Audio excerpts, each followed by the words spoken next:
Hello students, hello. Welcome to Vedantu NEET English. Good morning to each and every one of you students. I hope all of you are safe and sound and doing extremely well in life. So, very good morning to all of you. So, this is going to be the day 3 of your increase in boost marks, right? Boost in marks, right? So, if you are a student who was currently stuck at 300 to 500 range, 300 to 500 range, and if you want to exceed that 500 range, this is the mini series for all of you, because in today's class, especially from my side, in today's class, we will be focusing on your entire class 12th topics. Now, what do I mean by that? Because let me tell you, reproduction, all of you will properly study, especially spermatogenesis, oogenesis. Yes, there might be some difficulties in understanding. I will make it clear for you today. Then, when it comes to principles of inheritance, some of you still don't understand what exactly is the meaning of linkage and recombination, and how recombination affects our the 9:3:1 ratio. That also I'll teach you today. Now, apart from that, students, some of you still don't understand that yes, monohybrid is important, dihybrid is important, incomplete is important, but they will not ask you direct question.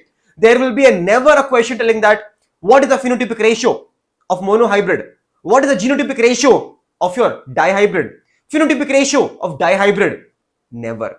So in today's class, I will be showing you exactly how the questions are asked from those topics. And finally, at the very end of today's class, we will be discussing the entire ecology. All important concepts from your entire ecology. All 3 chapters. So students, quickly let me know in the chat right now. Is everyone ready for today's roller coaster of a class? All of you. Students, quickly in the chat, all of you. In the chat, let me know in the chat, is every single one of you ready for today's roller coaster of a class? Because it's going to be amazing. And it's a very guaranteed class, because ecology, you forget. Revert proper hypothesis, resource partitioning. Why is a predator prudent? Right? What is logistic and exponential growth curve? What is R value there? How does the R value vary depending upon organisms? What is the meaning of R value there? What is K? What is primary productivity, secondary productivity? What is going to be the GPP, NPP, right? What is the population attributes? All those topics in today's class, high weightage topics. So I want to see the Josh in the chat. I want to see the energy in the chat, because I feel it is already going away. By day 3, you are exhausted. Are you exhausted, students? Is everyone exhausted by day 3? No, right? All of you are not exhausted? Yes. So if you're not exhausted, every single time I ask a question, you should tell the answer in the chat. That is my simple deal, because I am a walking question bank. I will ask you questions randomly from anywhere. So if you are ready to answer all the questions and you have smashed the like button, let's go. Now the first question to all of you. The first question. The spermatogenesis in the case of human males starts during dash. It starts at puberty. It starts at embryonic stage. It starts at age of 30. Quickly in the chat, all of you. All of you will tell me, sir, in the case of human males, spermatogenesis starts at the age of puberty. Now, one more question I can ask you. During puberty, because of which hormone the entire spermatogenesis is influenced? The main hormone.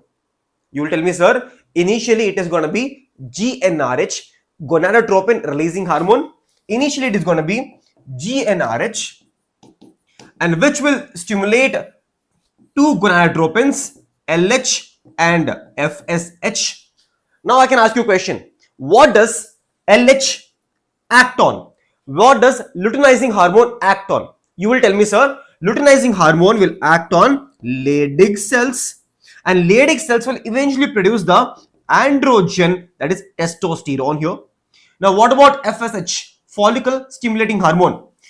It will stimulate the Sertoli cells, and their main function is spermiogenesis. Not spermatogenesis. If this concept is clear to all of you, let's start the first concept for today. That is going to be your spermatogenesis. All of you ready, students? In the chat, I want to see some energy. I don't see the energy, students. For some reason, all of you are sleeping, I feel. Early morning, all of you are very sleepy, I feel. Okay. Here is the first question. Okay. Good morning, Gayatri. Good morning, Monisha. Good morning, Uday. Good morning, Atur. Good morning, Premam. Good morning, all of you. Okay. Now, the first concept for today is spermatogenesis. Again, all of you know it starts at puberty. It starts at puberty in males. Okay. Now, what exactly happens in the entire spermatogenesis? What does it even start with? Spermatogenesis starts with the simple diploid cell called as spermatogonia, also called as male germ cell. That is spermatogonia or male germ cell, which is diploid in nature. Now, a question to all of you again. In which location do you find this cell? In which location do you find Sertoli cell as well as the male germ cell? What is the name of the location? That's a question for you. Okay. Now it undergoes mitosis. Again, during mitosis, there is no change in ploidy. So diploid. But there is a growth happening, growth. And once the growth is happening, we get a large prominent cell that is called as primary spermatocyte. Now they can ask you a question again. What is the ploidy of primary spermatocyte? Question is very simple. You will tell me, sir, the ploidy of primary spermatocyte is going to be diploid in nature because it has not undergone meiosis yet. It is going to be diploid in nature. Done. Now listen to me, all of you, very carefully. Now, there is something called as meiosis 1, meiosis 2. All of you are aware. Can anyone tell me in the chat which of the two following is actually reduction division? Which of the following, meiosis 1 or meiosis 2, which of the two is actually reduction division? You will tell me, sir, it is actually meiosis 1. Meiosis 1 is reduction division. Meiosis 2 is actually similar to mitosis. It is equational division.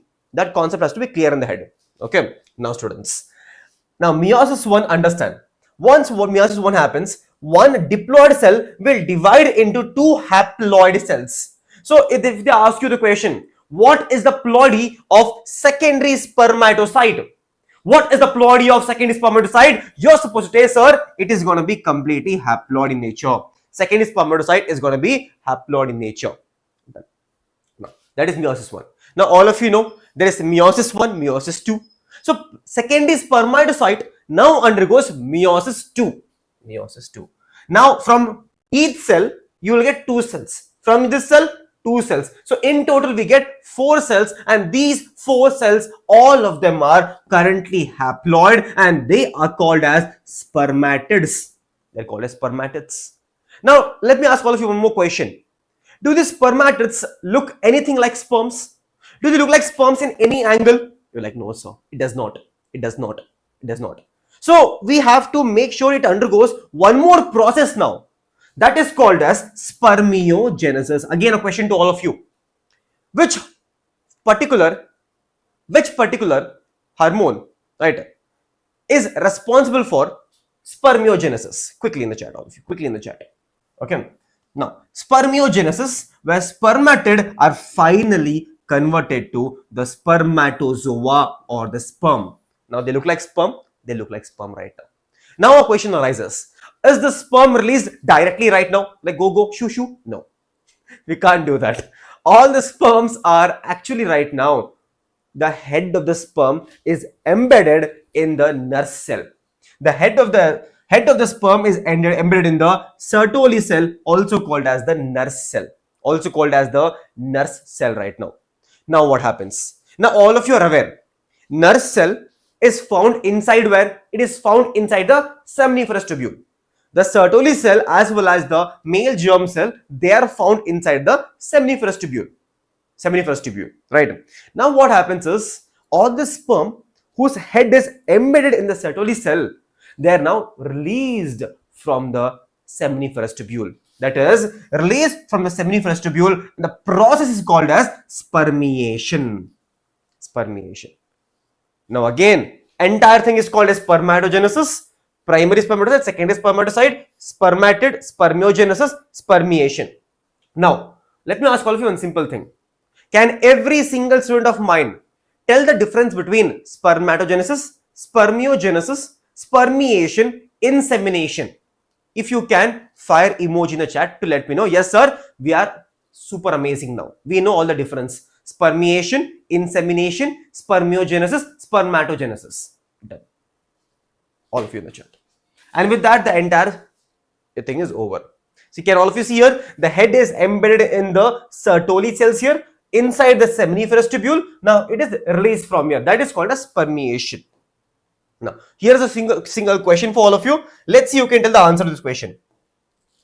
I hope it is visible to all of you. Students, I hope it is visible.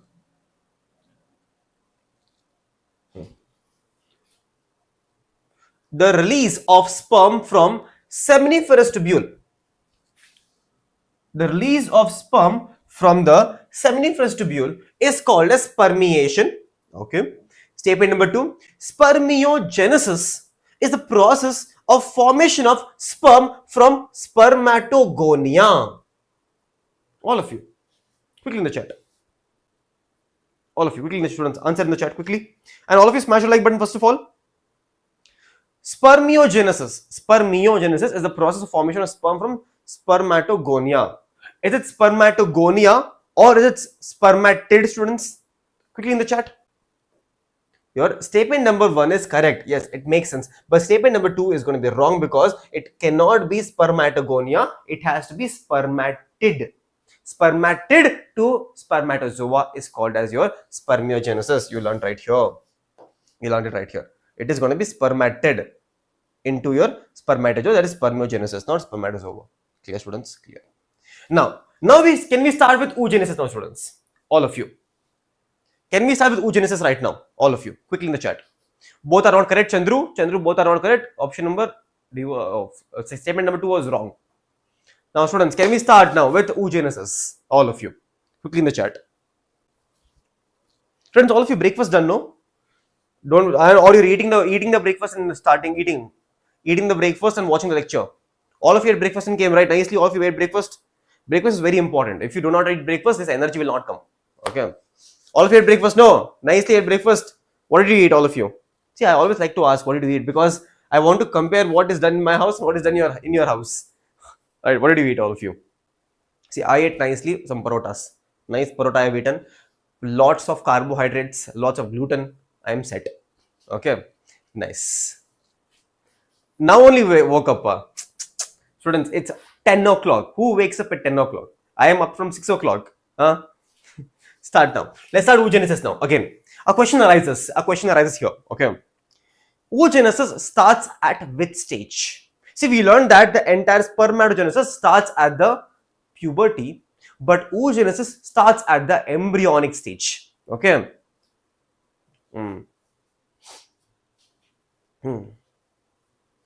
The crash course is not for 4 months, it is only for few until your examination.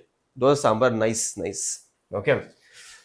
Now, it starts at the embryonic stage. That is very important to understand. Embryonic stage. Okay. Now, what exactly happens here? First of all, we have one cell called as oogonia. How we had spermatogonia before? Here we have oogonia. Oogonia is again diploid in nature. Initially, it undergoes mitosis and it increases in number. Mitosis increasing in number. Now, one such oogonia becomes enlarged. And that is called as your primary oocyte.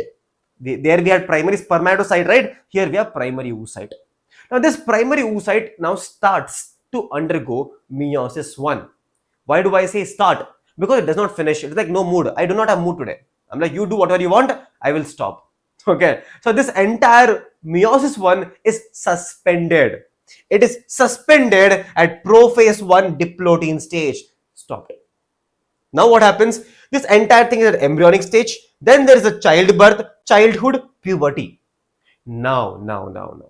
Once the female child reaches puberty, the meiosis 1, which started embryonic stage, will be finally completed. So if I ask you a question, what exactly is released during puberty? What should be your answer? Students, during puberty, what is happening is secondary oocyte and first polar body is released because during puberty, the meiosis 1 is finally completed. At puberty. So at puberty, there is a release of secondary oocyte as well as the first polar body. Now, students, I can ask you a question now. What is the ploidy of your secondary oocyte? Who can tell me? What is the ploidy of your secondary oocyte?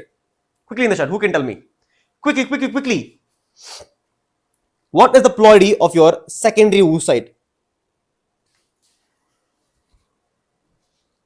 See, secondary oocyte has undergone meiosis, so it has to be haploid. It has to be haploid. Now, understand now. Now, this secondary oocyte, right, which is released during ovulation, right? Now, can I ask all of you a simple question again? The first polar body, is it produced in the fallopian tube or is it produced in the ovary? Go quickly in the chat. The first polar body, is it produced in the ovary or in the fallopian tube? You will tell, sir, since ovulation is happening, it has to happen inside the ovary. So the first polar body is released inside the ovary. Now understand. Now the secondary oocyte now starts to undergo meiosis 1, but again it is interrupted. Like, wait a minute. It is again interrupted at a stage called as your metaphase 2. Metaphase 2. Now let me ask all of you a very simple thing, students. In metaphase 2, right, do we have a single equatorial plate or do we have two equatorial plates? Who can ask me the question? Who can tell me the answer? Right? During metaphase 2, is there a single equatorial plate or is there are two equatorial plates? You will tell me, sir, in metaphase 2 it is similar to mitosis, so there is only a single equatorial plate. But in the case of metaphase 1, there are two equatorial plates. Remember that thing. Now what happens? It is suspended at meiosis 2 now. Now the question arises, till when? Till when does it remain suspended? Till when? How long is it going to be suspended? That is a good question again. Okay. Now understand, one answer is very simple. The meiosis 2 does not finish until fertilization. As soon as the sperm comes in contact with the egg, that is when meiosis 2 is finally completed. Okay, finally completed. Now understand. Now once the meiosis 2 is finally completed, that will result in the ovum or oocyte and a second polar body. Now a question arises. In which location is the second polar body produced? Fallopian tube or the ovary? Because all of you might be aware, the entire fertilization event takes place in which region of your fallopian tube, students? Can anyone tell me? In which region of fallopian tube does the entire fertilization takes place? You will tell me, sir, ampulla region. So it is happening in the ampulla region of the fallopian tube, right? So if it is happening in the ampulla region, that is where the sperm is coming in contact with the egg. Yes, it is. So in that region itself, second polar body is produced. So it's all concept. Now students, if that is clear to all of you, whenever there is this entire oogenesis, simultaneously your follicular development is also happening. What do I mean by that? Okay. There is something called as primary follicle, secondary follicle, tertiary follicle, Graafian follicle. This primary follicle is nothing but, it has nothing but primary oocyte inside it and granulosa layer around it. Now for example, understand students, so I'll tell you a small thing. Let's say this is a primary oocyte. Around this primary oocyte, we will have a layer of granulosa layer here. Layer of granulosa cells. Now this becomes primary follicle. The entire thing is called as a primary follicle. But if you remove the granulosa cells, what do we have inside? Inside we have the primary oocyte. Then we have secondary follicle. What happens secondary follicle? In secondary follicle also we have primary oocyte plus more layer of granulosa cells. More layer. For example, students, for this to this structure right here, if I keep adding more layers, more layers, that becomes secondary follicle. Now, remember students, in secondary follicle, there is a new theca formation also happens here. Now, what is tertiary follicle? Very important. This is very important. Your NCERT tells you it's very, very important here. In tertiary follicle, what is happening is the primary oocyte is converted to secondary oocyte inside the tertiary follicle. Now question arises. In tertiary follicle, what do we have actually then? In tertiary follicle, we actually have the secondary oocyte. We have the secondary oocyte in tertiary follicle. And if you go back here, I say secondary oocyte is produced at puberty during ovulation. So, can I tell? Right? This secondary oocyte technically right now is somewhat tertiary follicle. Tertiary follicle is produced here. Yes, tertiary follicle is produced during your after the meiosis 1. Now this tertiary follicle is actually not produced during ovulation actually. This tertiary follicle will develop into Graafian follicle, right? That will rupture open during ovulation. So, but all you need to remember right now is after meiosis 1, during puberty, during puberty, tertiary follicle is present. Okay, tertiary follicle is present. And here in tertiary follicle, we have theca externa, theca interna, and also we have a fluid-filled cavity called as antrum right now. Fluid-filled cavity called as antrum. Now, this becomes Graafian follicle very soon. Very soon Graafian follicle becomes, because Graafian follicle has to rupture during ovulation, right? Graafian follicle ruptures and gives the secondary oocyte present inside. The secondary oocyte present inside is released outside. So remember students, remember that during your after meiosis 1, we generally have the tertiary follicle. Soon it gets converted to Graafian follicle, and which burst open and release the secondary oocyte. Same secondary oocyte. Done students, all of you? Understood? Understood students? Yes, females will release secondary oocyte, not ovum. They release secondary. This is for convenience, they say. This is for convenience, we say secondary ovum, but it is secondary oocyte, which is technically produced by the females every single month. Okay. Now students, let's see the question now. See the question. Okay, this is very, I hope it is visible. I don't think it's visible, so I'll show you a different question. Okay, simple question, go. Quick answer in the chat, all of you. Quick answer in the chat, quickly, all of you.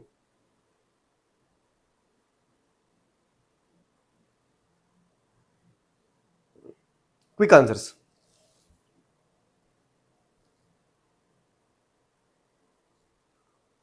At which state life the oogenesis proceed? At embryonic stage. At embryonic stage.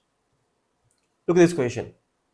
The division of primary oocyte results in, when the primary oocyte, it will undergo meiosis, right? What do we get?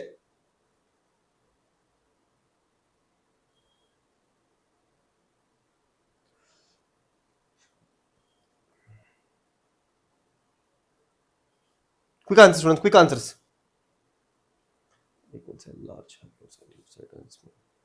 See, your primary oocyte is diploid in nature. It is diploid in nature. Second primary oocyte is diploid in nature. Okay. Now I'm telling you, primary oocyte is undergoing meiosis 1 now. What will produce? It will produce a secondary oocyte. Yes. Produce a polar body. Now secondary oocyte, students, is it large? Yes, it is large. Polar body is small. Makes sense. Again, it is unequal division. Now, secondary oocyte is going to be diploid or haploid? It is going to be haploid because it is undergoing meiosis. So answer is option number 2. Okay, look at this question now. The developing oocyte divides and releases the first polar body in. Developing oocyte divides and release the first polar body in. When is the first polar body produced? Now this question can also be asked as in a way that in which stage we get secondary oocyte, because first polar body is produced along with the secondary oocyte. Now all of you tell me, students, in which stage do we get the secondary oocyte formation? I told you secondary oocyte formation happens where? Technically, the developing oocyte divides and releases the first polar body in. If you go back here, tell me, students, Where are we getting secondary oocyte here? We are getting secondary oocyte where? Tell me. In secondary follicle, do we have secondary oocyte? We don't have secondary oocyte here. But in tertiary follicle, do we get secondary oocyte? All of you? Quickly in the chat, students. Do we get secondary oocyte in your tertiary follicle? Yes, we do. Yes, we do. Tertiary follicle. It is not going to be secondary follicle. It is going to be tertiary follicle. All of you understanding? How is the question? Students, tell me. Many of you will go wrong here. I am very sure if you don't learn the concept in this way, if you don't understand this right here, this entire follicular genesis or it could be oogenesis, there is a very high chance that you might go wrong here. Okay, look at this question now. Look at this question. Quickly answer in the chat. Fluid filled cavity is a characteristic feature of which? All of you will tell me fluid filled cavity is found in your tertiary follicle. Easy. Look at this question. Ooted is formed along with ooted. Ooted is found along with last stage, right? Last stage. Second polar body. Here you can see. Ooted is formed along with second polar body. Okay. Second polar body. Next question. The secondary oocyte is formed. Secondary oocyte is formed. Time of birth? No. Fertilization? No. During embryonic growth? No. During puberty. During puberty, what happens? During puberty, the entire secondary oocyte is formed, and that's where the first meiosis gets over, and we get secondary oocyte and the first polar body here. Okay. All this is during puberty. During puberty. Okay. Look at this question. Last question. I'll give you 5 seconds. Let's see who can answer. I'll give you 5 seconds.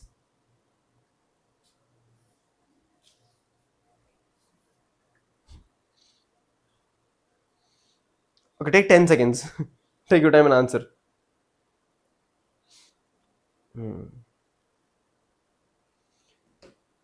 What is released at ovulation? See, primary oocyte cannot be there, students. Primary oocyte cannot be there because primary oocyte is present in starting only. Okay.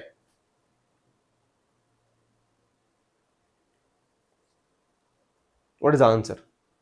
See, these two options are gone. Okay. Now the question is, during ovulation, we get secondary oocyte. But the question is it arrested at meiosis or meiosis 2? Who can answer? Nice question is against very nice question. Very nice question. It's going to be arrested at meiosis 2 because meiosis 1 gets completed at puberty. When your secondary oocyte is produced at puberty, right? So meiosis 1 is over by then. Meiosis 1 is over by then. If you can see, go back here. Right? If you can go back here and show me that whenever we get secondary oocyte, meiosis 1 is already completed. During ovulation, we get secondary oocyte arrested at meiosis 2, not meiosis 1. Okay. So students, is your confidence up or low now? Before we go to the next concept. Is your confidence up or low? Because menstrual cycle is very easy. Yes. Is your confidence up or low? Beg students quickly in the chat. How is your confidence now? Is it shaky again, or do you understand the concept better today again? Do you understand oogenesis better? Yes, if you are making some mistakes, you can work on it right now. Again, there's no time during examination. Exam is coming very closer. You cannot afford to be like, no, I will study chapter tomorrow. I will revise the concept tomorrow. It does not work like that. Smash the like button. Share this video to every single friend of yours who needs the concept clarity. Who don't just want to mug up the NCERT. Okay. So if you just mug up, you can't answer such questions. Not possible. You need to understand the concept. Okay. Now here, before we go to the next chapter, right, I won't be teaching you, I think menstrual cycle, all of you know, right? Menstrual cycle, all of you know. Let me ask you a few questions there. What is the starting of menstrual cycle called as? It is called as menarche. What is the end of menstrual cycle called as? Menopause. Okay. Apart from the students, they can ask you match the following. Please be careful when you're doing match the following here. Okay. Remember students, in the ovaries, we have follicular phase, luteal phase. In the uterus, there is proliferative phase and secretory phase. Both of them are happening simultaneously. One is happening in the ovary, one is happening in the uterus. One event is influencing the other event. Okay. Now, let me ask all of you one more question here. Tell me, students, which hormone is produced by corpus luteum here? Quickly in the chat. Which hormone is produced by corpus luteum and which also helps in maintaining of endometrium layer? You will tell me, sir, this corpus luteum directly is maintaining this red color line, producing this red color line. That is going to be, right? That is going to be your progesterone. Progesterone. Okay. Clear? That is going to be progesterone. Students, do you want explanation once? The entire menstrual cycle will take me 10 minutes.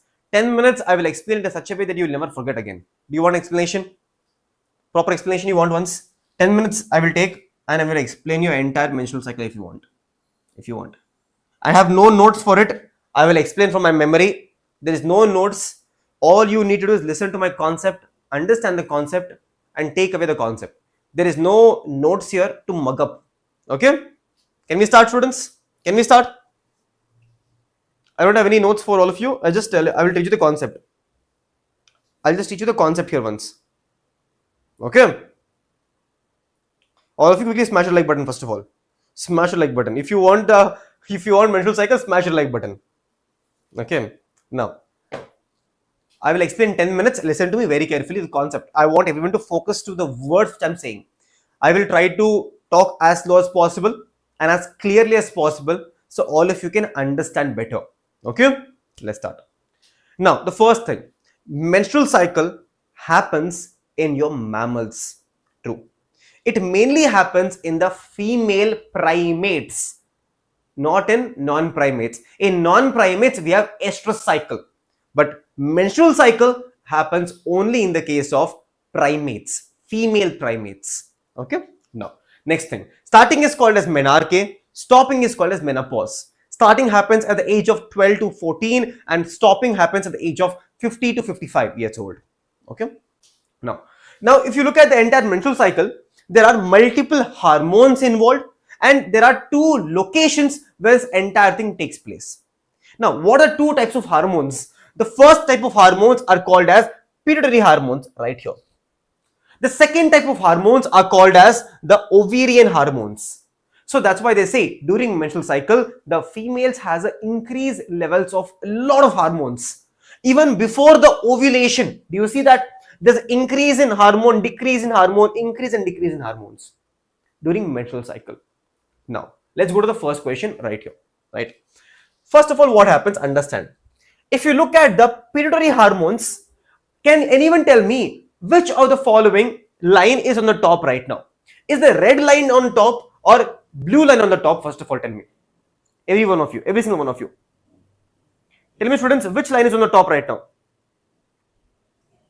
Red line or blue line? Quickly in the chat.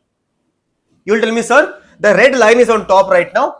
Red line is on the top. So I will tell right now, in the initial stages, FSH, follicular stimulating hormone, is high right now. Follicle stimulating hormone, it will help in formation of follicle, obviously. So since there is an increase in FSH initially, it will directly influence developing follicle. We can see we have tertiary follicle here and we have Graafian follicle right here. Graafian follicle. Now, once we get the mature follicle, once we get the mature dominant follicle, do we need more follicles in the female? Every month one is enough. Every month one is enough. So what happens is, once the dominant follicle is obtained, do we need FSH anymore, students? Do we need FSH anymore? No.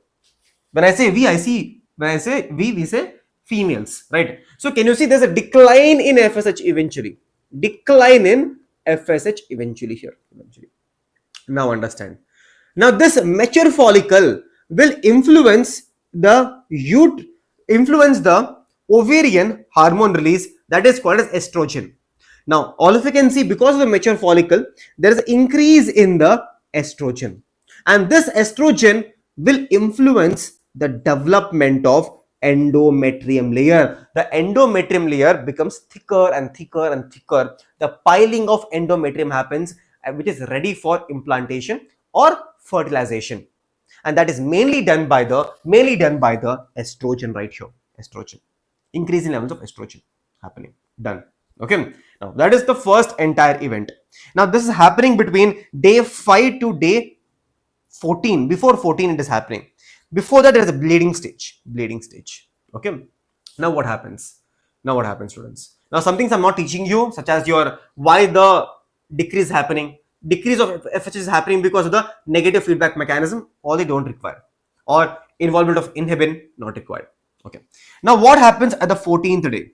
At the 14th day, there is an increase in the LH. Can you see? That is called as LH surge. Before we go to LH surge, you need to understand here that in ovarian, this entire part is called as follicular phase. Why? Because development of follicle is happening. At the same time, in the uterus, it is called as proliferatory phase. Because why proliferatory phase? It is called as proliferatory phase at the same time because there is proliferation of endometrium layer. Development of endometrium layer is happening. So it makes sense now. Proliferatory bottom, follicular on top. Okay. Now LH surge. Once there is a LH surge, what happens? Ovulation happens. Graafian follicle ruptures and release of secondary oocyte is coming out. Secondary oocyte is released. Now what happens once LH surge is over? Okay, understand. After this, what happens is, students, can all of you see there is an increase in levels of LH right now? The LH is high. Now this LH will maintain the corpus luteum. Now you will ask me, sir, where is the corpus luteum coming from? What is corpus luteum? Remember, students, when this is the Graafian follicle is there, right? When it is rupturing open, the secondary oocyte is released out. The remaining part here, gets converted to corpus luteum. Right now. Okay. Now, LH is maintaining the corpus luteum, and corpus luteum is producing this red color line. That is going to be progesterone. Right? And this progesterone will do what? It will maintain the endometrium layer.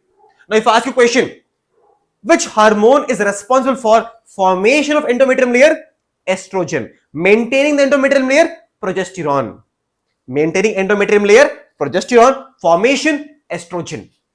Estrogen here, progesterone here. Now what happens? Now the uterus is waiting for the sperm or the fertilization to happen.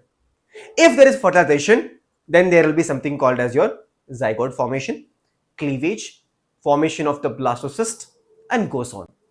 But what if there is no fertilization at all? If there is no fertilization, what happens? Understand. If there is no fertilization, this LH will completely drop. Can all of you see? LH is dropping. If LH is dropping, students, tell me, who will maintain the corpus luteum? No one. So corpus luteum completely degrades and becomes corpus albicans. If there is no corpus luteum, is there anyone to produce the progesterone? No. Then there is decrease in progesterone right here. Now, once there is a decrease in progesterone, students, who will maintain the endometrium layer, the thick endometrium layer? No one is there to maintain. So as it happens, the entire endometrium layer starts to collapse, and that leads to again bleeding stage, and the cycle goes on every single month. How is it? Students, with the help of this simple diagram, I explained to you the entire cycle right now. With the help of a simple diagram, entire concept is explained. Students, first time someone is saying my voice is sweeter. Everyone says my voice sounds like a frog. First time ever someone is saying that my voice is sweet. Lol. I don't believe all of you students. I don't believe you. I have never heard that. Done, students? All of you understood? Students? That's all is the entire menstrual cycle.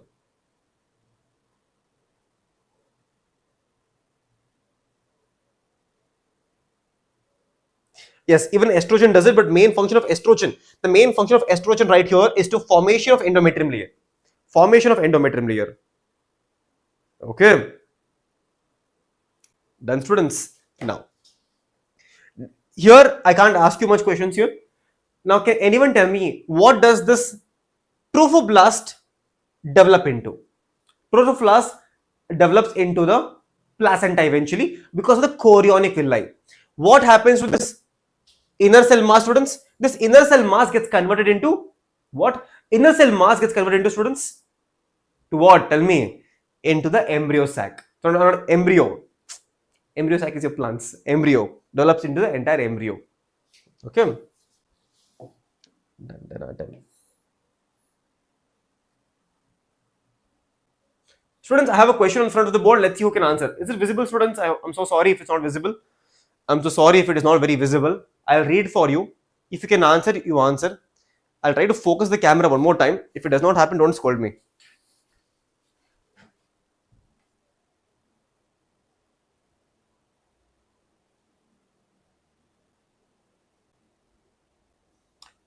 I don't know if it's visible or not. Hopefully it is visible. If not, I will read the statement and I'll ask you the question. Okay. Students, very rarely they can ask you test cross. Very rarely they can ask you test cross directly. How they can ask you test cross? Understand the question. Okay. See this. In a plant, black seed color, capital B, small b, is a dominant over white seed, small b. Okay. In order to find out the genotype of black seed, we are trying to find the genotype of the black seed plant with which of the following genotype will be crossed with. We are trying to find the genotype of this capital B. See, here we know it is giving you black color, but we don't know if it is, we do not know, right? We do not know if it is coming from this or this. So if you want to find the genotype, what do? We do something called as test cross. Okay. And in test cross, we always take double recessive parents. Which mobile phone have, students? I have 6 years old phone, 6 or 5 years old phone called as OnePlus Nord. 5 years old phone. And I got this phone from my first salary where I used to take tuitions. Can you believe that? 5 years ago, I used to take tuitions. I used to take private tuitions. And I had around 4 or 5 kids in front of me. Not like right now, thousands of students coming up eventually who watches my video, right? I had 4 or 5 students in my house, right? Who I taught for entire year. And from that money, I bought this phone long back. This was like 6 years ago. Okay, students. Next question on the board. Okay, this again is a good question. Let's see who can answer. Okay, not Samsung, it's OnePlus. A pink flowered snapdragon. Now, as soon as you hear snapdragon, what should come to your mind, students? Tell me. What should come to your mind when you think of snapdragon? Not the chipset of your mobile phones again. Right? Snapdragon is your flower. Incomplete dominance has to come. Right? Incomplete dominance has to come. Serna. So, with red flower, okay, was crossed with red flower, snapdragon plant, what type of phenotype is expected in progeny? All of you know. Right? All of you know. What is the question? A pink color flower snapdragon was crossed with red flower. Pink color was crossed, right? Pink color means what? Capital R, small r, right? Small r was crossed with red flower. Red. Pink color flower, red. Capital R. Okay. Here what do we get? We get 2 gametes here. Here what do we get? We get only 1 gamete. Okay. Do a simple cross. Capital R, small r, capital R. What do we get? RR, and we get capital R, small r. So we end up getting, this is going to be red color. This is going to be pink in color. So we get both red and pink color flowers. That's all. We get red as well as pink color. Okay, red and pink. Okay, look at this question, all of you. A heterozygous pea plant with violet flowers. Students, do not worry. You will get this entire PDF in my Telegram channel. All of you know my Telegram, right? This is my Telegram right here. So join the Telegram, right? You will get this entire PDF today itself. You get entire PDF today if you join the Telegram channel, and you will get it. Okay. Yes. Now, a heterozygous pea plant with violet flower was crossed with a homozygous pea plant with white flower. Violet is dominant over white. Which of the following represents the expected combination among the 40 progenies? This is a question from NEET 2023, 2 years back question. Quickly answer. Quick answer I want. What is the answer? See, when you get such question, you always write down a heterozygous pea plant with violet flower. Okay, heterozygous. Okay, homozygous pea plant white flowers. Homozygous is small v. Okay. Now what do we get? Let's do a cross again. Capital V, small v we get small v here. Capital V, small v. What do we get here? Capital V, small v. This is going to be violet color flower. This is going to be white color flower. We did homozygous, heterozygous violet, homozygous going to be your white, and we get 50% is going to be violet, 50% is going to be white. So answer is very simple. Okay. Out of 40, 20 is going to be violet, 20 is going to be white. Option number 2. Okay. Look at this question. Let's see who can answer this question now. It's very straightforward question again, right? Very straightforward question. If you can answer this question, smash your like button. Quickly. Quick. What's the expected percentage of F2 progenies with yellow and inflated pod in dihybrid cross experiment involving pea plant with green colored inflated pod and yellow colored constricted pod?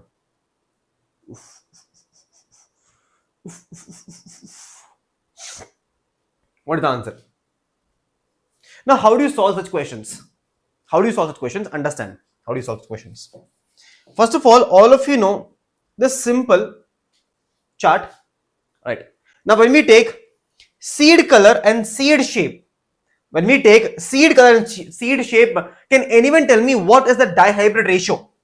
So we get round yellow, round green, wrinkled yellow,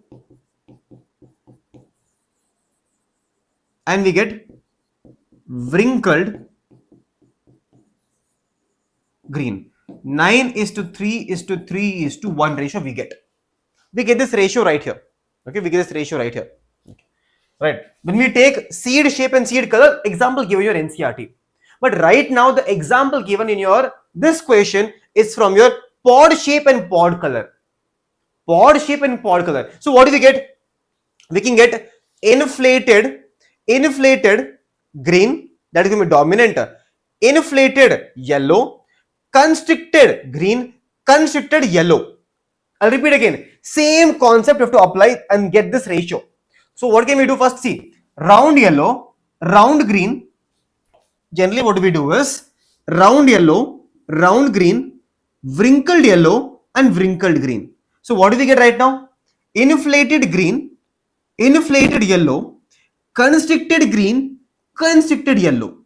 Same thing if you apply, you will get the same ratio for all of them. Now in the question they are asking you, students, what is the expected F2 progeny of yellow inflated pod? Okay. So inflated green is going to be 9. Inflated yellow is going to be 3. Here. Okay. So what do?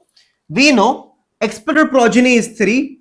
Total progeny is 16 into 100. What is the answer you get, students? What is the answer you get? Right here?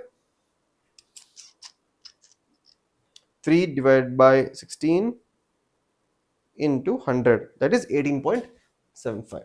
Now, I'll ask all of you one more question. Same question, but instead here I will write inflated green. Tell me what is the answer now? Inflated green. Friends, tell me the answer right now. Inflated green, what is the answer now? Inflated green. So if they give you inflated green, all you need to do is, inflated green is the most dominant type. Dominant shape of the pod, dominant color of the pod. That is going to be 9. 9 of them is going to be there. So what do we have here, students? We'll have 9 divided by 16 into 100 we will get, and that is going to be your answer. That is going to be your answer. Clear? All of your understanding?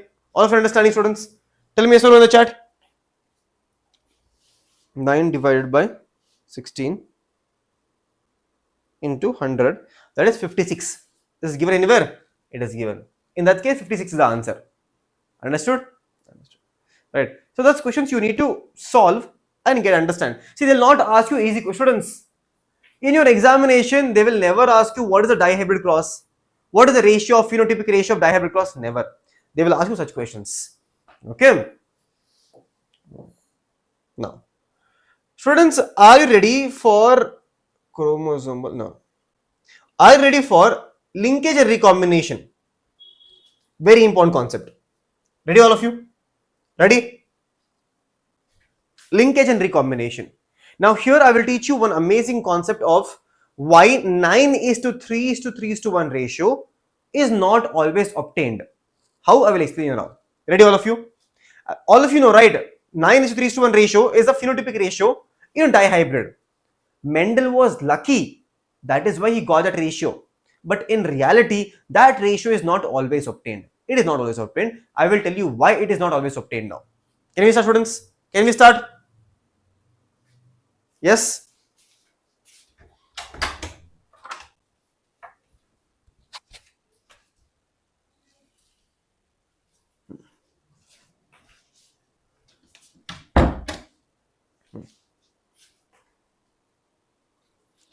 All of you drink some water now. All of you drink some water quickly. All of you drink some water. And I need 2 volunteers. I need 2 volunteers from the chat. 3 volunteers from the chat now.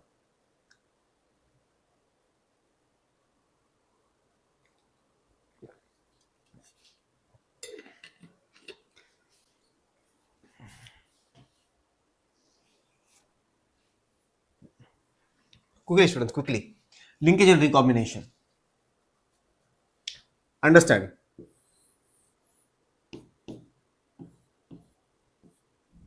One person is here.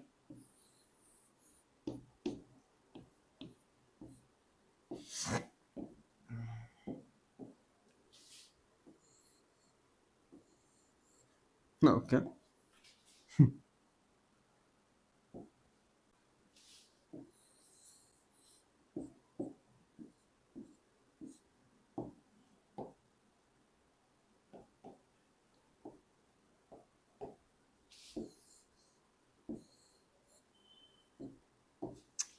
Ready, all of you? Ready?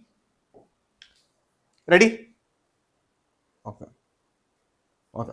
Let's take Ravindra here.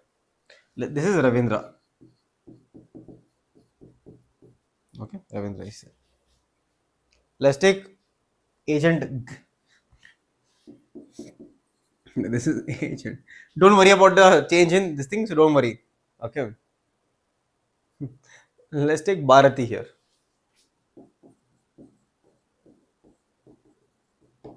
Okay, Bharati here. Now understand, all of you. Understand. Very simple concept. Very simple concept to understand, all of you.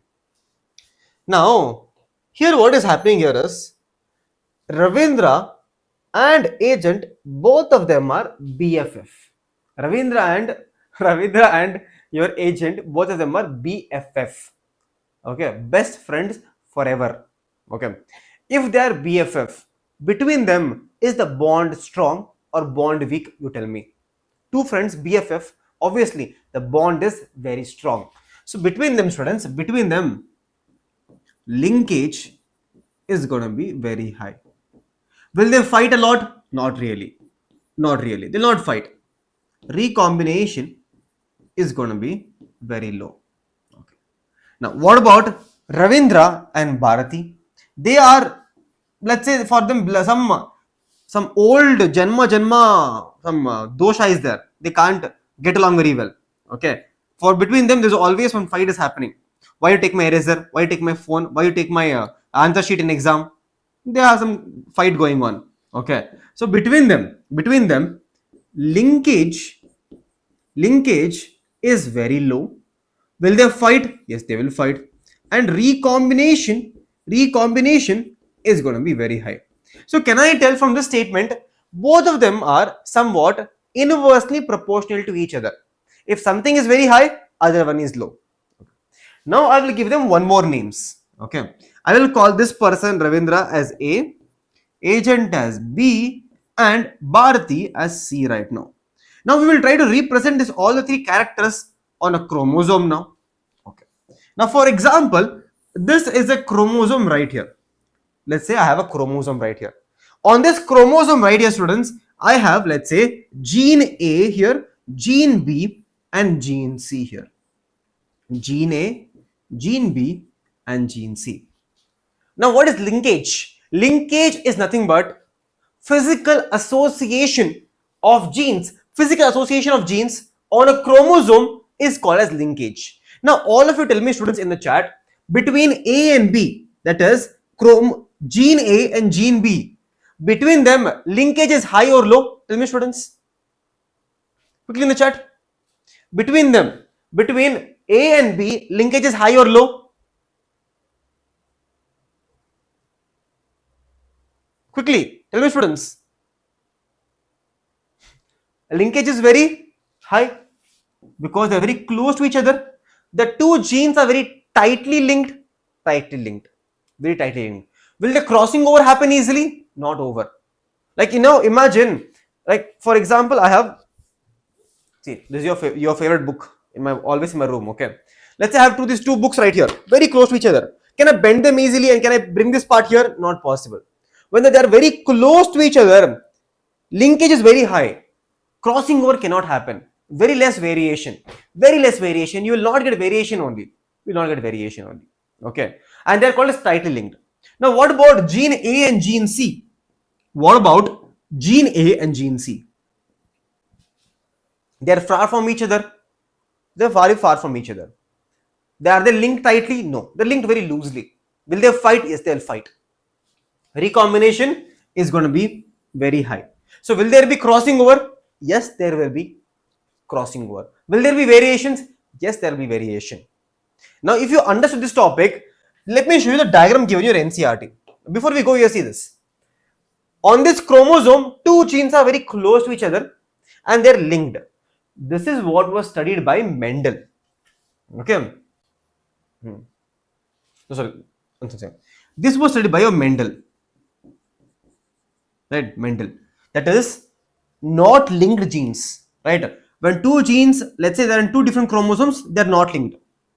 They are very far from each other, again not linked. Very loosely linked. But what about this one? If the two genes are very close to each other, linkage is very high, there will be no recombination. Okay. Now see this NCERT diagram, it shows here, clearly it says that here. Okay. Here cap Y and W, they are very close to each other. Recombination is very low. Can you see? They are very tightly linked, low recombination. What about W and M here? If you notice here, students, the two genes are very far from each other. So that's why recombination is going to be high here. Recombination is going to be high. Now understand. When genes close together, right? Here two genes are present close to each other, right? They are present close to each other here, A, B, B, A, small b, they are very close to each other. When such thing happens, recombination is very low and your parental type is very high. Okay. Now, when they are present on different genes present on different chromosomes, genes are present on different, very far from each other. In such cases, we can see variation. Now, when I taught you all this, what is the conclusion of all this? The conclusion is very simple. All the characters which Mendel took, either they were very far from each other or they were present in different chromosomes. All the characters which Mendel took, the 7 characters, right? 7 characters, they were present on different chromosome or same chromosome, genes on same chromosome but far from each other. They were far from each other. Now because of this condition, Because of this condition, students, we were able to get 9:3:3:1 ratio. 3:1 ratio was obtained. There was a major variation, round yellow, wrinkled green, right? That variation was obtained because of this reason. That is, genes were not linked. Genes were not linked when we talk about Mendel's case. But then came T.H. Morgan. T.H. Morgan told us that whatever Mendel did is a extreme case. But in reality, what happens is there is a very high chance that on a chromosome, two genes can be present very close to each other. If that happens, the two genes will not undergo assortment. They will never assort independently, and they will be present together. They'll be coming out together. And if that happens, we will not get any variation, and you will not obtain 9:3:1 ratio will not be obtained. Understood, students? Understood? All of you. How many of you understood this concept? I'll show you a question. I'll show you one question. See this. I'll show you one question. You will understand better.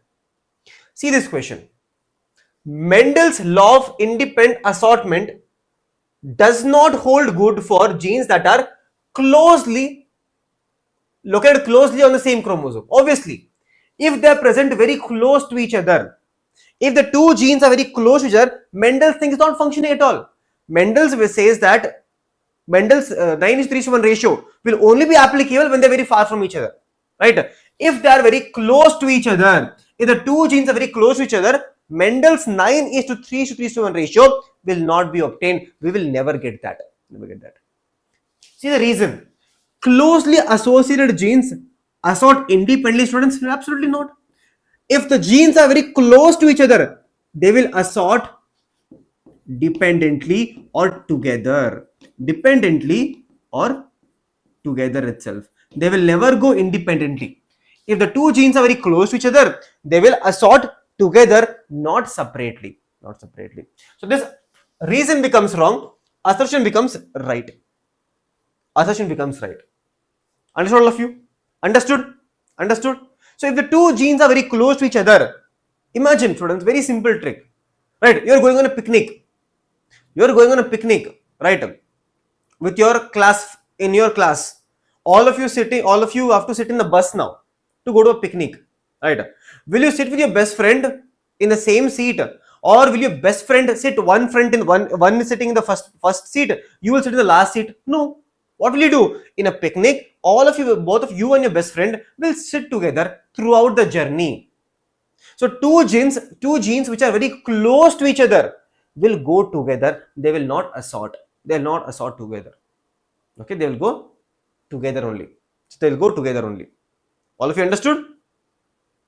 Students?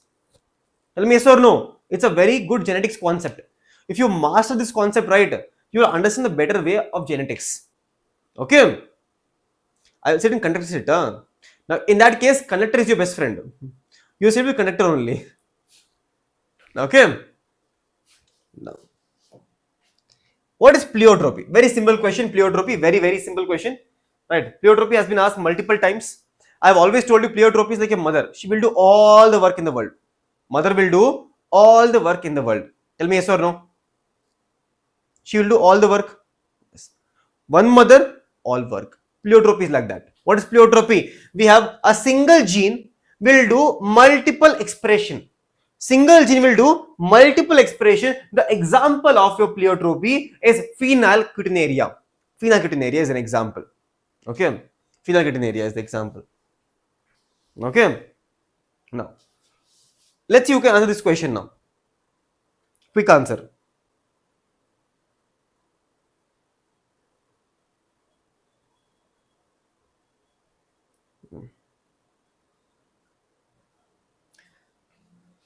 The phenomena where a single gene exhibits multiple phenotypic expression is called as your pleiotropy. A phenomenon of pleiotropism refers to, what is pleiotropy? A single gene, multiple expression. Single gene, multiple expression. Okay, single gene, multiple expression. Okay. Students, sex determination, I'm going to skip. It's very easy. All you need to know here is male heterogamety, humans and grasshopper. Here, humans and grasshopper has two different types of. They have two different types of your gametes. Female heterogamety, birds and butterfly. Females have two different types of gametes here. Sexual dimension honeybee, very important again. Okay, students, let me tell you a small fact here. Okay, I told yesterday in my paid batch also. A small fact is that here, always remember, whenever males, the sperm and the egg they fuse, they will always result in female, right? And I told you always, this female can be queen or worker, but on what basis? Both of them are diploid. Queen and worker both are diploid, but why one becomes a queen and one becomes a worker? What are the main reason? The answer is food. The answer is going to be food. Based on what the females eat at this stage, it can become either a queen or a worker. Crazy, no? Crazy. So that is how sex determination is in your animal kingdom. There are certain many types of your. It could be in clownfish also. In clownfish, what happens? That Finding Nemo. In clownfish, every single fish is born male. Right? Every single fish is born male. Eventually, what happens is whichever fish is in the top will be female. For example, if you see here in this hierarchy, the top one is always female, and we have multiple males here, male, male, male, male. Now, what happens is if this female dies eventually, what happened then? Whichever male is present here, the largest male here will get converted to female. Sex change directly. That is happening in the clownfish. In the case of turtles, what happens? In the case of turtles, the eggs, right? Either it can become female or male based on the temperature.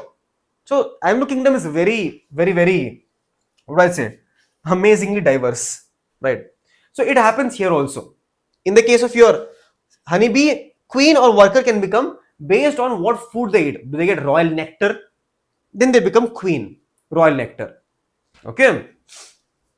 Next concept. Here, students, only thing which you need to remember here is what is meaning of aneuploidy, what is euploidy. In aneuploidy, what happens is there is an increase or decrease in chromosome number. In euploidy, the entire set is changing. The entire set is changing here. For example, here 2n can become 4n, change in set of chromosome. 4n can become 6n, change in set of chromosome. Okay. Then there is something called as hypoploidy and hyperploidy under aneuploidy. What is hyper? What is hyper means? Hyperploidy means increase in chromosome number.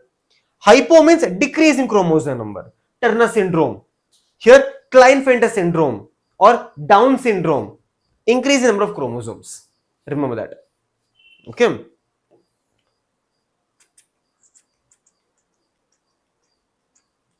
Now here, students, all of you need to remember this table. I'll give you this in the notes again one more time. Right? Some of you are asking me. In this notes, you can easily tell which of the following disease is dominant, recessive, autosomal, sex-linked. If you have this notes, you're good to go, students. Okay. Now, students. Now, can we start with the ecology now? Students, can we start with ecology right now? Ecology again. Exactly 45 minutes or 50 minutes, I'll finish the entire ecology right now. Full ecology. Starting from the end. All 3 chapters. Can we start now, all of you? Can we start? Can we start ecology now? The first question is on the board already. Next time I'll try to make these questions white in color so it will become very visible. The first question is on the board right now. Let's see who can do it.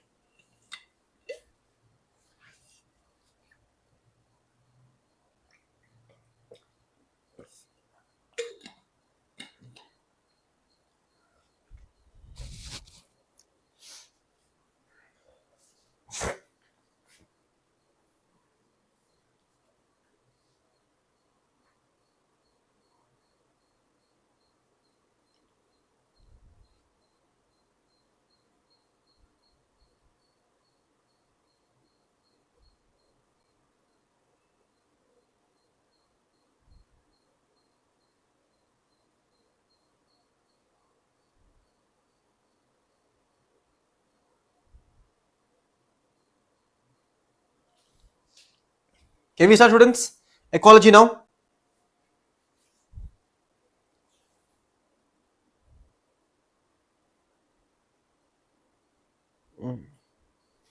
Now, the question says there are 250 snails in a pond, and within a year, number increased to 2,500 by reproduction. What is the birth rate? Now, here in ecology, they can ask you question on birth rate as well as the death rate. Now, what is the formula for birth rate? What is the formula for birth rate? Very simple. Newly added offsprings divided by initial population. That is going to be a birth rate. Now, how much is newly added here, students? There were 250 snails before, and it became 2,500. Now, how do I know from this to this? If I just separate, will I get the newly added? So all I need to do is 2,500 minus 250. 0, 5, right? 5, 2, 2. One second. 5, 2, 2, 5, 0. Yes or no? Yes. We get one carry forward here. Okay. Done, students. 2250 we get. 2250. So what you need to do here is 2250 divided by initial population. 250. And we get the answer. What is the answer? Let me just check. I can use calculator. You can't use calculator. 2250 divided by 250. We end up getting 9. We end up getting 9 is the answer. Okay? Done, students? Done? Done? Okay. Next question you see. They can ask you a question on death rate also. This is a question on death rate. Okay. What is death rate formula? Number of death rate is going to be number of deaths divided by initial population. Number of deaths by initial population. Okay. Now, number of deaths is how much? 8 Drosophila library population of 80 died during a week. Okay. 8 is death. Initial is 80. So 8 are dying out of 80. Right. That is going to be 8 is 0.1. Right. 0.1. That is going to be 0.1. Easy. Okay. Now we come to something called as population pyramids. Now they can ask you a question here directly, or they can give you a diagram, and they can ask you a question. Remember, students, that 3 types of pyramids here. 3 types of pyramids. One is called as expanding, stable, declining. What is expanding pyramid? Expanding pyramid, what happens here is, can all of you see the yellow line is much more broader here. That is, pre-reproductive is more than reproductive here, and reproductive is more than post-reproductive here. And such a case is observed in your developing countries. Can anyone give me an example of a developing country? Anyone? The simple example of developing country is India. India is an example here. Now look at this table. Now here it is much more a pyramid shape or a triangle shape. Pyramid or triangle shape. Okay, pyramid. Now this one is bell shape. Okay. Now if you notice here, blue line and yellow line are almost equal here. That is, pre-reproductive is equal to reproductive here. And both of them are technically more than post-reproductive here. Okay. And such a case is observed in developed countries. In your developed countries such as USA or Canada. We can see such things. Okay, we can see such things. Now, look at the next thing. It's called declining population. Now the shape you see here, it is somewhat a shape like a hump. Okay, so can I call it as urn shape? It is actually urn shape. And in such cases, what happens is, here pre-reproductive Your reproductive is the highest. Reproductive is the highest compared to pre-reproductive and post-reproductive. Such a thing is observed in your war countries and in Japan also. In Japan also, no one wants to get married. No one wants to get kid. No one wants to have kids. Old people also low. Young also is very low here. Okay, it's produced in Japan or war countries like your Germany or Ukraine, right? Russia, and also certain countries like your Palestine. All that happens there. Okay, nice. Now, students, now there is a concept called as population dynamics. That is, a population density can change depending upon four factors. First is called as birth rate. Whenever there is birth, population density increase or decrease? Tell me, students. Whenever there is a birth, will the population density increase or decrease? Quickly in the chat. Whenever there is a birth, population density will increase here. Death, what happens? Density will decrease. What about immigration? Means coming into the population density increase again. Immigration, E for immigration, E for exit. Exit. E for immigration, E for exit. Okay.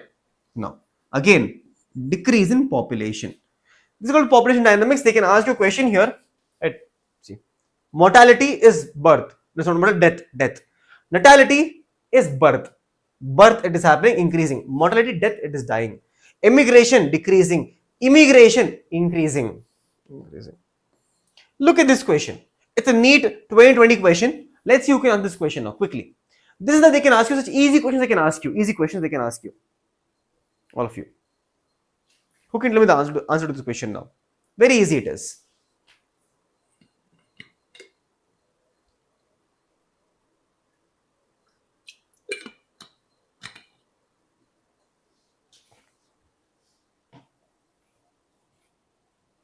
Ecology one shot, students. We'll do.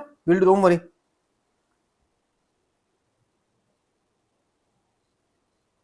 Quickly.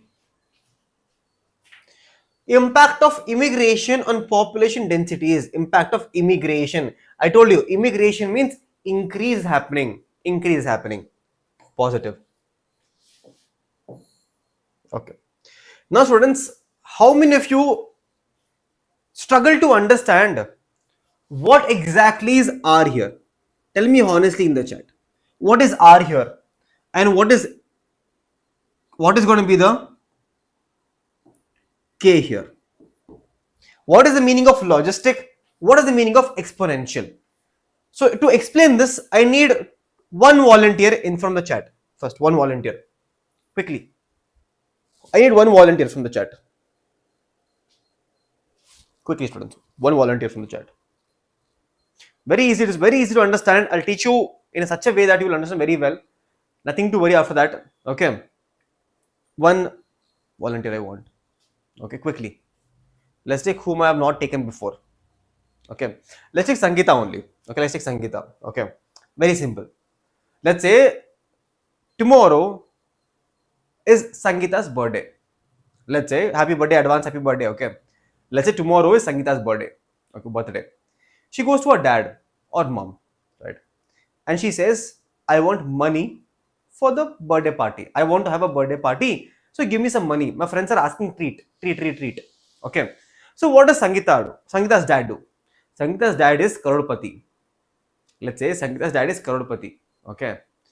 Dad will say, my dear daughter, you are my only daughter in the world. I will give you unlimited money. You can do whatever you want. Sangeeta is happy now. Sangeeta is like, wow, I'm getting unlimited money. No one can stop me anymore.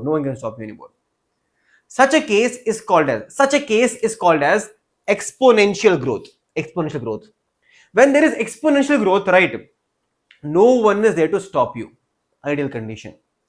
Imagine a condition where there I have 200 rabbits in an area. 200 rabbits in an area. Okay.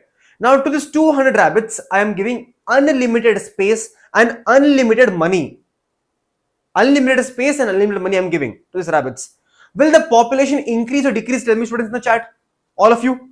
Will the population increase? Yes. If there is unlimited space, unlimited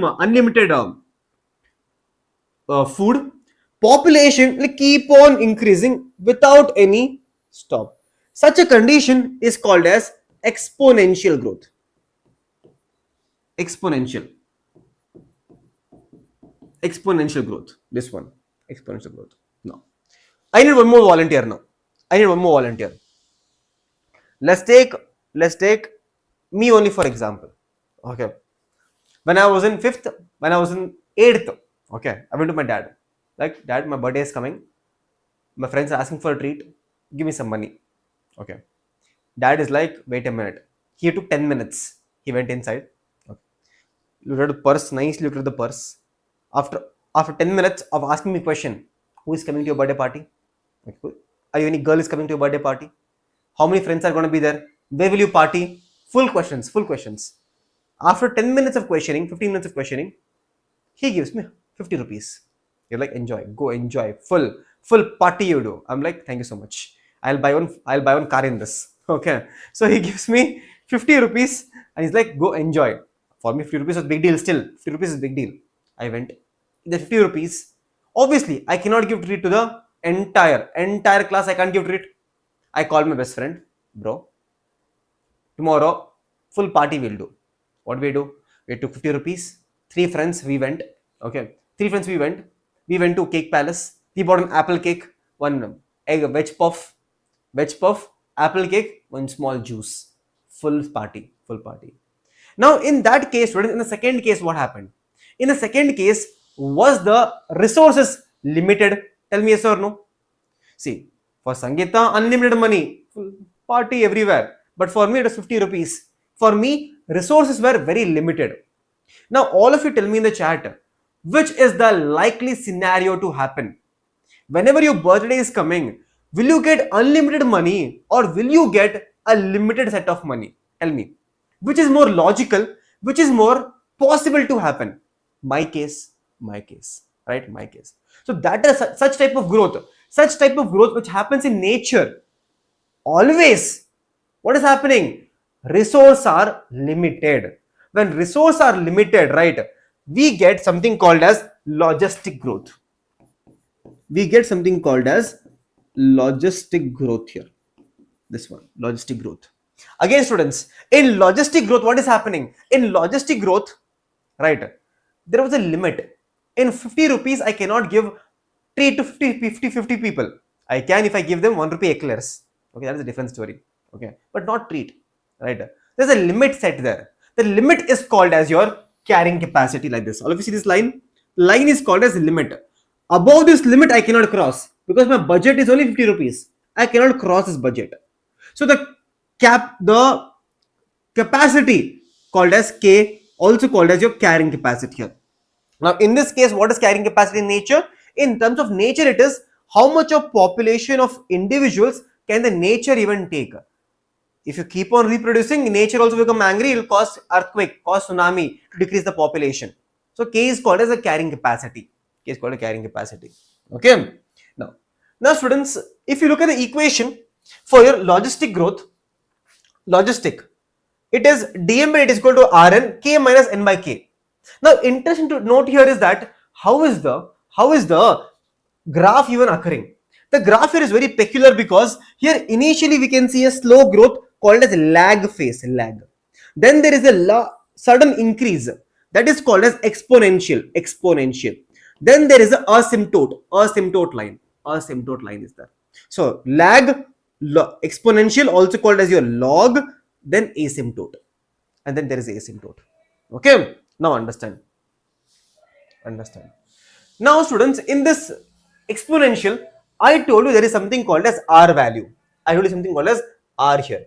Okay. dn by dt is equal to Rn. This is your exponential growth curve equation. Exponential one. Okay. Sangeeta's case. Here, you need to understand what is actually R here. R is called as intrinsic rate of natural increase. But what is the meaning of that? Let me give you a simple example. Okay. Let's take all the students in my class. Right now, right?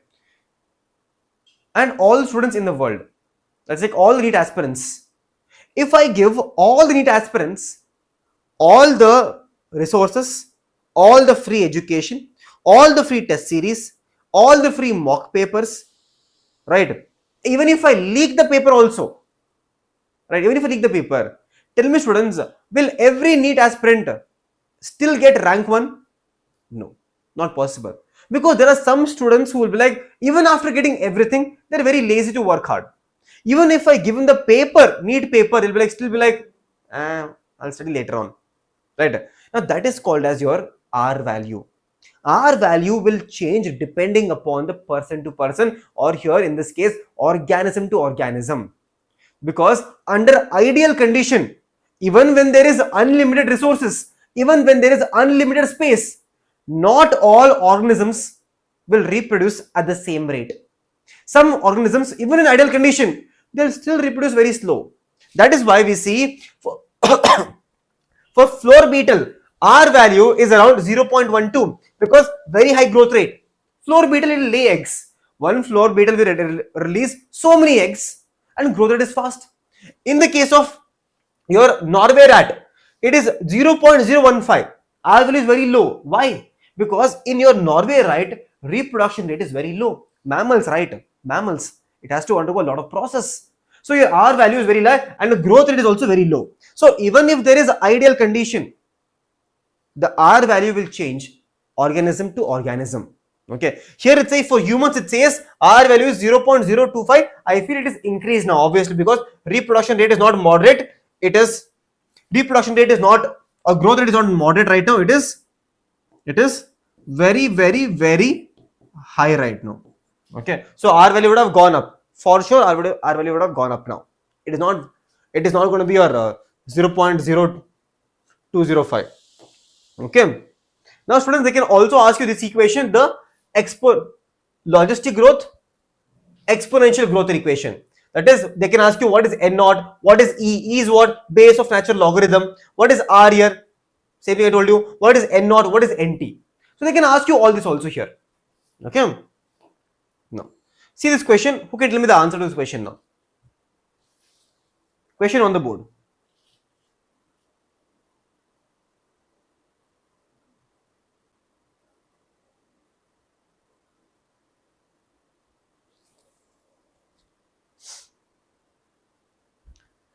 The equation 1 is for logistic growth. See, that's the other name also. Don't get confused. Okay. What is K? K is the carrying capacity. K is going to be the carrying capacity here. Look at this question now. A population with finite resources, meaning what? Finite resources means it is going to be logistic. My case. Logistic. Okay. How is it going to be? In the case of logistic growth, we always have a initial lag, then we have acceleration or the growth, deceleration, and asymptote line. Right? No. Look at this question now. If the exponential growth curve equation is nt equals n naught e to the power of rt, what does the e represent here? I told you right now. E is the base of exponential. It's the logistic growth. This is wrong given here, students. E is going to be base of natural logarithm.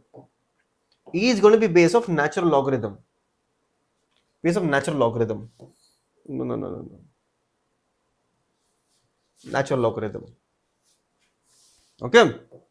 No. Look at this question. A population growing in a habitat. This is a NEET 2024 question. Last year PYQ. Okay. A population growing in a habitat with limited resources will show. Limited means what? Limited means logistic. Okay. It will have a lag phase, acceleration, asymptote. Yes, it will have. Innate potential to grow unlimited? No. Exponential? No. It is logistic. So logistic will have lag phase, exponential, and asymptote. Okay. So answer is supposed to be A and D only. Okay. Now students, again, mutualism, I can't teach you all these interactions now. Okay.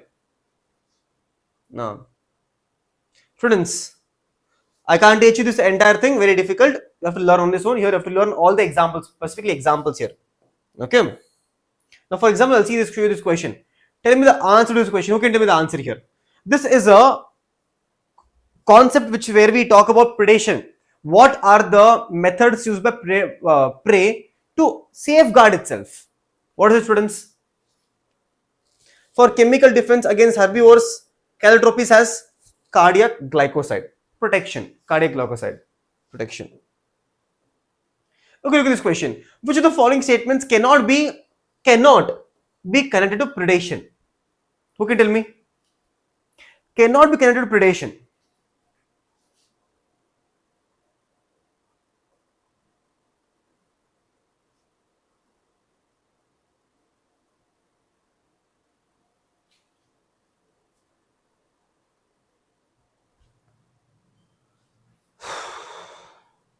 See this one. Why? Because in predation it is plus minus, right? One is benefited, other one is not benefited, right? Both cannot be negative. It cannot be minus minus. It has to be plus minus. It has to be plus minus. Look at this question, students. Gauss competitive exclusion principle states that two closely related species competing for the same resource cannot coexist independently, and comparatively inferior one will be eliminated eventually. Yes. For example, in my house there is one chocolate left. In my house there is one chocolate. What do? Me and my sister and I, both of us look at the chocolate. Now both of us will go start to grab it. Whoever is faster, stronger will get the chocolate and run away. So I will take the chocolate and run away. Okay, so I will take the chocolate and run away. Right? That is called as exclusion principle. In nature also, when the two species are competing for the same resource, the one which is superior will always get the resource, other one will not get, and other one will perish eventually. Okay. In general, so this is correct. In general, carnivores are more adversely affected by competition than herbivores, students. Do you think carnivores are more affected or herbivores are more affected? You tell me, students. I have one deer here. A lion is coming towards the deer. Now the deer has a possibility to run away. It can run away. So deer is safe. Now imagine one cow is coming. A goat is coming to eat the plant. Can the plant even run away, students? Now tell me. It cannot. So technically speaking, herbivores are more affected compared to carnivores. This statement becomes wrong here. Okay. Look at this question now. Okay. In spite of interspecific competition nature, which mechanism competing species might have evolved for survival? For example, understand. One chocolate is there now. Right? Sister and I, both of us are looking at the chocolate now again. Now, one possibility is that what? I will take the chocolate and run away. What is second possibility? Second possibility is that we are like, let's not fight. We will not say, my mother will say this. Mother will come, she's like, do not fight. Let's cut the chocolate into 2 pieces. Raju, or she'll tell, go bring the scale. So I will go, I'll bring a scale. I'll give the scale to my mother. We'll see the scale, we'll measure exactly half and half. I will get the half piece, my sister will get the half piece. That is called as resource partitioning. We are sharing the resources instead of fighting among each other. Okay, that is called as resource partitioning. Okay, for survival. I'll give you one more example. See this. For example, all of these birds are sharing the same tree. All of them are eating on the same tree, but they are looking at different locations. For example, this bird will eat at the periphery in the top. This bird will eat at middle part mostly. This will eat at the only top part here, This will eat somewhere in the middle, and this will eat at the bottom. So they are doing resource sharing is happening. All are not eating at the same place and fighting among each other. What is there to fight there? Okay, resource partitioning. Now, students, we come to ecosystem. In ecosystem, the first concept which you need to understand is called as your stratification. What is stratification? Stratification is nothing but vertical distribution of your plants. For example, here we have lower grasses, shrubs, herbs, trees. This is called as vertical distribution. That is called as stratification. Vertical distribution. Okay. Now students, understand, in every ecosystem, right? In every ecosystem, if it has to be functional, it needs four things in nature, right? First is called as productivity, second is called as decomposition, third is called as energy flow, fourth is called as nutrient cycling. Now all of you tell me, students, in your house, money comes into your house? Yes, it comes. When the money is entering your house, that is called as productivity. Entering, productivity. Are you using that money to buy some things? That is called as decomposition. Okay. Now, sometimes what happens is you don't get the money directly. The money will go from father to mother to you. Father, mother to you. That is called as your energy flow. Now, what happens? Sometimes what happens? Imagine you're getting a lot of money from your parents. Let's say every single day you're getting 20 rupees from your mother. What will you do sometimes? 10 rupees you will spend for yourself, 10 rupees you will save. Eventually, you will save enough of money. From the money which is given by your mother, you will give her a return gift. That is called as nutrient cycling. Now, let's understand all of these concepts with the help of a diagram. Okay. Now, in this entire ecosystem, pond ecosystem, students, where is productivity coming from? Where is the energy being generated? By the plants. All of these plants, right? All of these plants, they are producing energy. Productivity done, productivity done. When all of these organisms, they die eventually and go to the bottom floor, there is algae present there, there is fungi present there, there is protozoans, bacteria present there, which can help in decomposition. Decomposition is there. Okay. Now, first two done. What is energy flow here? Energy flow, understand. All of this phytoplankton is eaten by zooplankton. Zooplankton is eaten by a fish. Fish is eaten by a turtle. So energy flow is happening. Energy flow is happening. Done. What is mineral cycling again? Nutrient cycling. Eventually, this particular turtle or this fish will die. All the nutrients are going to the soil. From nutrients from the soil is again taken up by the plants. That is called as nutrient cycling. So in every ecosystem, these four are called as the pillars of ecosystem. Pillars of entire ecosystem. Without them, the entire ecosystem cannot function. All of you understood? Yes. Now there is something called as productivity. Now here, mainly you need to focus on primary productivity. And also the difference between what is productivity and what is production. Productivity is different. Production is different. Difference you understand. In production, what happens? The amount of organic matter, biomass, produced per unit area over a period of time by plants during photosynthesis is called as production. Plants are producing in one area this much. Is there anywhere rate mentioned here? No, not mentioned. Rate is never mentioned in production. Here we can see grams per meter square or kilocalories per meter square. But as soon as we say productivity, rate comes to picture, at what rate it is happening, and you can see in the equation you get per year it is happening. It is happening per year here. Productivity, primary productivity. And always remember, students, primary productivity can be of two types. GPP, NPP. What is GP, what is NPP? Understand.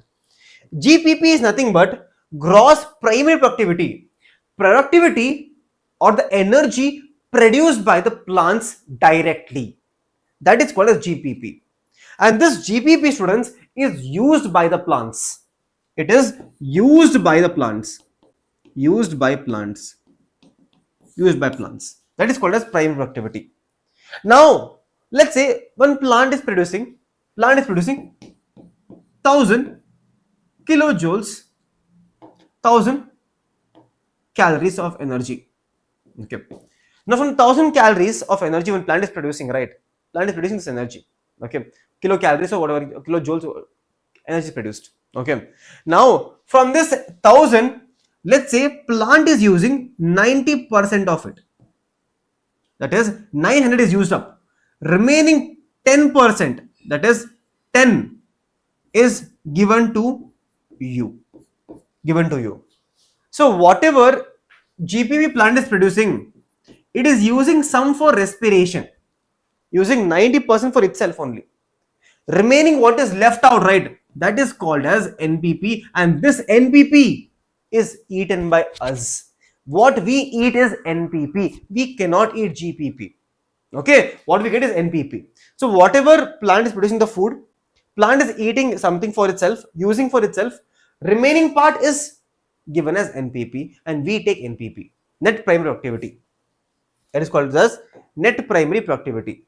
GPP minus R is equal to NPP. Plant use some of the amount of GPP in respiration, remaining is given to us. Okay. What is secondary productivity? Understand.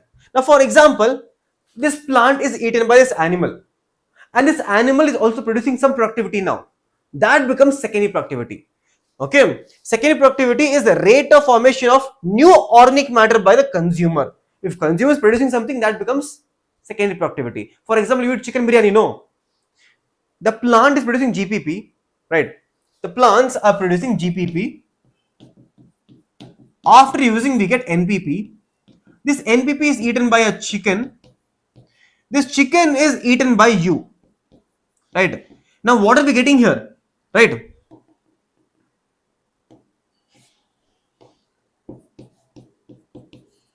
Right. What you're eating here is the secondary productivity. Secondary productivity, because chicken also producing something that is eaten by you. That becomes secondary productivity. That becomes secondary productivity, students. Okay. Yes, vegans are getting directly the primary productivity. They're getting directly the primary productivity they're getting. Okay.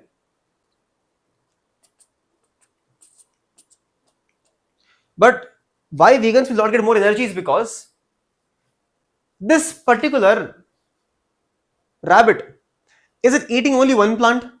No, it is eating a lot of plants. So it has a storage of lot of NPP stored inside. If you eat directly the plant, you get some amount of NPP, right?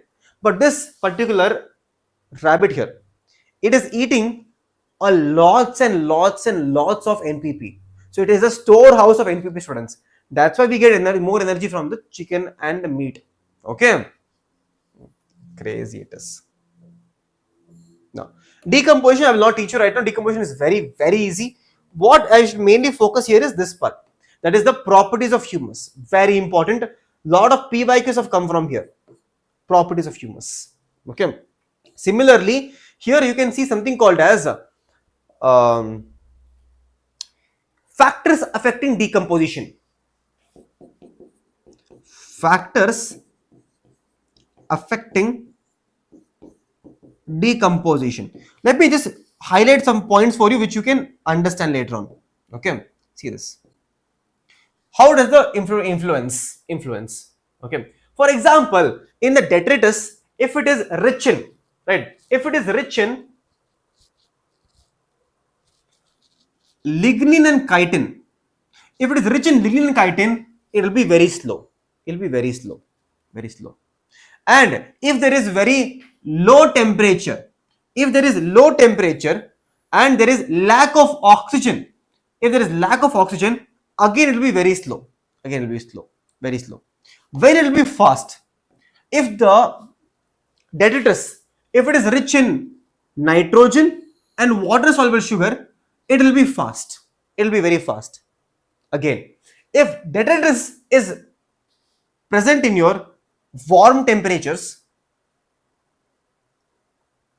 what is it given, students? If it is present in your warm temperatures, again it will be fast. Okay, and if there is more oxygen, more decomposition will happen. So low temperature, lignin and chitin, very slow. Lack of oxygen, again slow. When it will be fast? It will be fast extremely when there is warm temperature, nitrogen and sugar. It will be fast that time. It's a very good PYQ. All these are PYQs. NEET PYQs. Okay. Students, all three pyramids are very important, but what is more important than pyramids is going to be the entire exceptions here. What are the exceptions? See, pyramid of energy cannot be inverted. Never it can be inverted. Pyramid of energy is always upright. But pyramid of number and pyramid of biomass, both can be inverted. Pyramid of biomass is inverted in aquatic ecosystem. If you can read the lines here. If you can read the lines right here, students. See, pyramid of biomass in sea is generally inverted. Okay. Pyramid of energy is always upright. Pyramid of number is inverted in a large tree example. Here, read this. Pyramid of energy, pyramid of number is inverted in large tree example. Large tree. One large tree is there. In that large tree, there are few birds sitting, few insects sitting. You get inverted there. Okay. And they can ask you this question. Limitations of ecological pyramids. Does not account for same species belong to more than one trophic level. Does not say that. Does not occupy food web. Does not no place in ecology for saprophytes. Never mentioned saprophytes. So they can ask you this question also. Now from the last chapter, students, from the last chapter, this I've told you multiple times. Species area relationship. What is it? According to Alexander Humboldt, the more you search, the more species richness you will find, only to certain limit. Now here what is more important here is that this entire equation right here. Now here in this equation they can ask you any of the following legends. They can ask you. Or they can ask you, see, your normal is hyperbola, but your logarithmic scale is straight line. Log 1 is straight line. That you remember. Okay. Apart from the students, evil quadrant I have taught you multiple times. This will always come students. Here they will especially ask you the examples. Here all of you should remember, right? Habitat loss and fragmentation is the most important one here. Okay. Here example is going to be your Amazon rainforest getting destroyed for your soybean cultivation, right? Soybean cultivation. Now overexploitation. In overexploitation, there are two examples which you need to remember. That is going to be your stellar sea cow and passenger pigeon. You have to remember. Then alien species invasion, multiple species from outside, and it is coming to India here. Coming to India. Here examples again very important, right? Parthenium lantina camera, water hyacinth, Icornia, right? Then there is Nile perch. Nile perch. It completely destroyed the cichlid fishes. Cichlid fishes. Next. Again, a catfish, Clarus catfish. Examples you need to remember. What is co-extinction? Understand. Very simple example, I'll tell you co-extinction. Okay. Very simple example for co-extinction. Let's say you are sitting in exam hall, right? And you are depending on your friend to copy. Okay. You did not study anything. You told your friend, bro, I didn't study anything this chapter. I skipped ecology completely. I will copy ecology question from you. Okay. Your friend is like, okay, fine. Now you're sitting in exam hall. The questions come, but your friend is also not able to solve the questions. Now what happens? Your friend will also fail. You will also fail. Both of you will fail together. That is called as co-extinction. Together you became extinct. Okay. Same thing happens in nature. Whenever there is a butterfly or a, let's say, a wasp, it is feeding on a particular type of food. It is laying the eggs in a particular type of fruit. It's a fig. If the fig disappears, wasp will also disappear. If wasp disappears, the fig will also disappear. Why? Because the fig was pollinated by this wasp only. There's a connection there. If one disappears, other one also disappears. Okay, also disappears. Co-extinction. Okay, and this is called as in situ, ex situ. Students, here I will not teach you. All of you know in situ, ex situ, but examples you might get confused. So I have given all the examples right here. All the examples.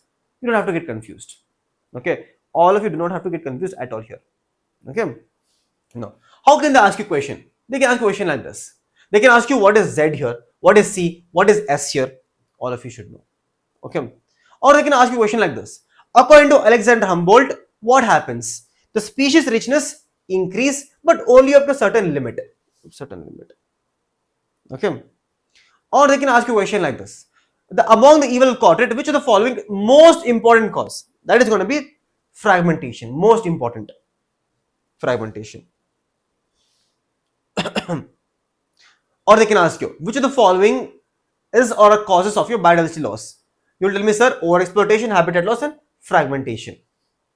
All three. Okay, students. Now, what is endemism? One small concept of endemism here. What is endemism? Okay, understand. Very important endemism is. Tomorrow morning, if you wake up, what are the chances that you will find a penguin in your road? Tell me, students. What are the chances that you will find a penguin randomly in your road? Very low. Not possible. Not possible at all. What are the chances that you will find a kangaroo in the road?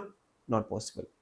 Why? Because there are certain organisms which are very specific to some area.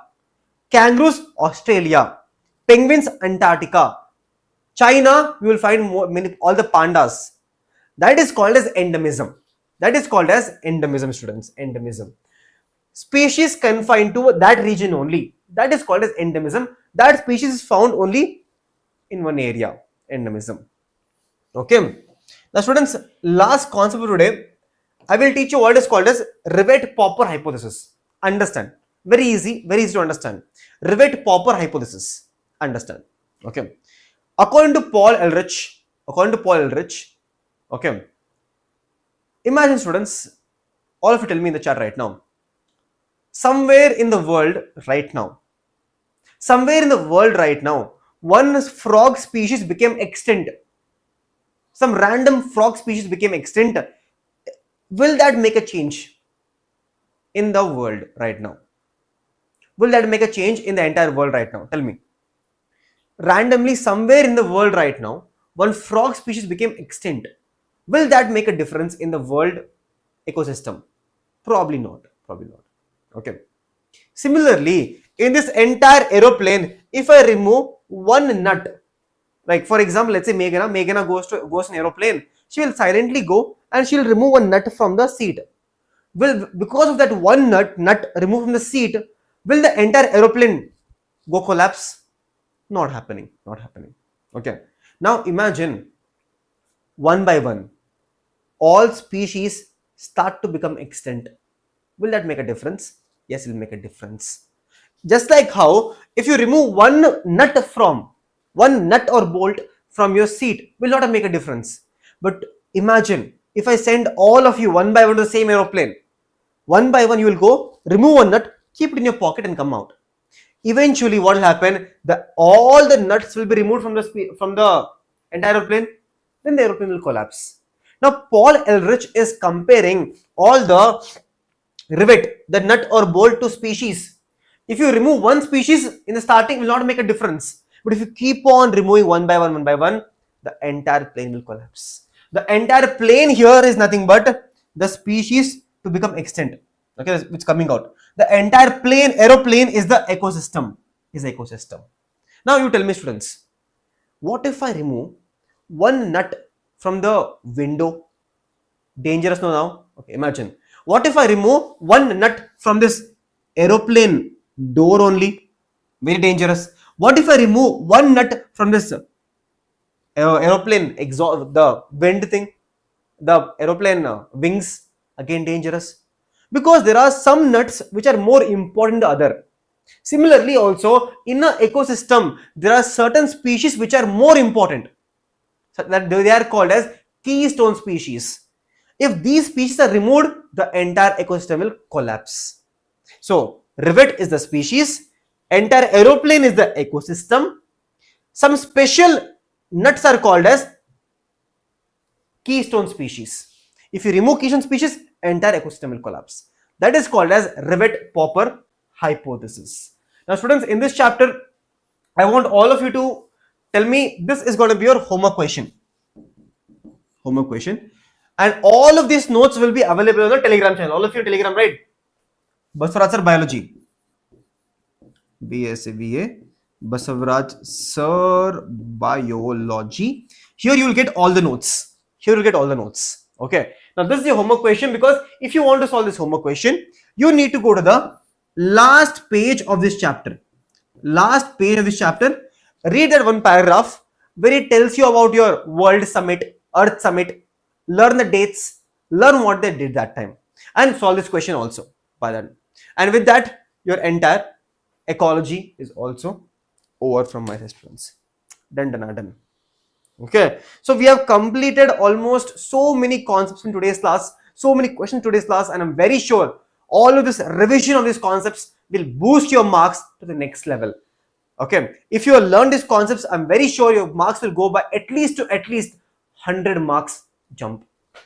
Okay, so with that, students, thank you so much for today's class, and I will see you in the next lecture. Until then, students, crash course is going on already. All of you are aware. Many of you are from crash already here, right? So join the crash course.